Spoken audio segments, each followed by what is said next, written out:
Now this is the story of the Israelites and Moses in Egypt. Joseph and his brothers and that generation, they died, but the Israelites were fruitful and they multiplied and they became exceedingly numerous. There arose a Pharaoh who didn't know anything about Joseph, and he thought the Israelites were too numerous. He was afraid that if war broke out in the country, the Israelites would join their enemies and fight against them and then leave their country. So he put slave masters over the Israelites, and he treated them ruthlessly, forcing them to work hard in labor, and they built store cities for Pharaoh. But the more the Israelites were oppressed, the more they multiplied. And the Egyptians dreaded the Israelites, and they treated them ruthlessly and forced them to work hard and to serve them in their construction projects and in their fields. Now the Pharaoh told the Hebrew midwives that when the Hebrew women give birth to a son, a boy, they should kill it. If it was a girl, they could let it live. Now the Hebrew midwives feared God. They didn't obey Pharaoh. They let the baby boys live. And the Pharaoh said, "Why have you let the baby boys live?" And they said that the Hebrew women were not like Egyptian women. They were vigorous and would give birth before they would even arrive. And the Israelites multiplied, or they continued to multiply. And because the Hebrew midwives feared God, God gave them families of their own. And then the Pharaoh told his own people that if a Hebrew baby boy is born, it should be thrown into the Nile. And yet if it was a girl, they would let it live.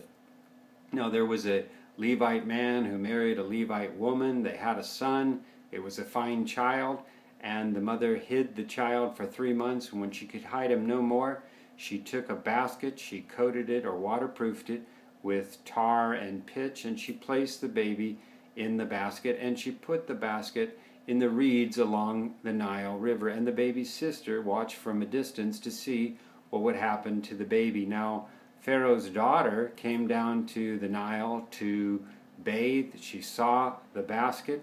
She sent her slave girl to retrieve it. They opened it up, and they saw the baby crying.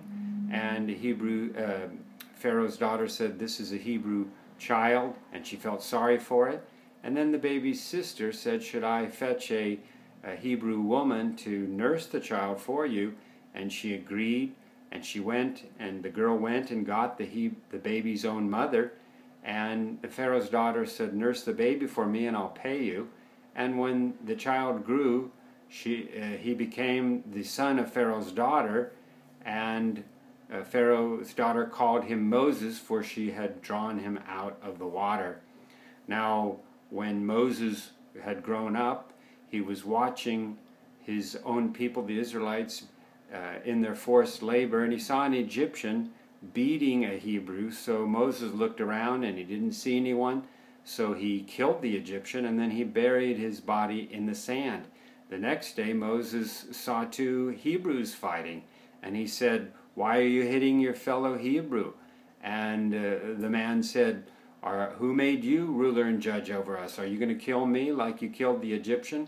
And Moses realized that people knew about this, and he was afraid. And then when Pharaoh heard about it, he tried to have Moses killed, but Moses fled to Midian. Now in Midian, Moses sat by a well, and the 7 daughters of a Midian priest came to water their flock, and some shepherds tried to drive them away, but Moses rescued them, and he watered their flock.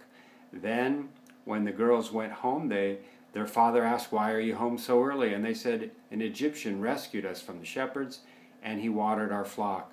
So they invited Moses to stay with them, and the man gave Moses his daughter Zipporah to be his wife, and Zipporah had a son by Moses, and Moses named him Gershom, saying, "I am an alien in a foreign land." Now the Pharaoh in Egypt died, and the Israelites were groaning and crying out to God, and God heard their cry, and God remembered his covenant. He heard their groaning, and he remembered his covenant with Abraham, Isaac, and Jacob, and God was concerned for the Israelites, and this is the story of the Israelites and Moses in Egypt.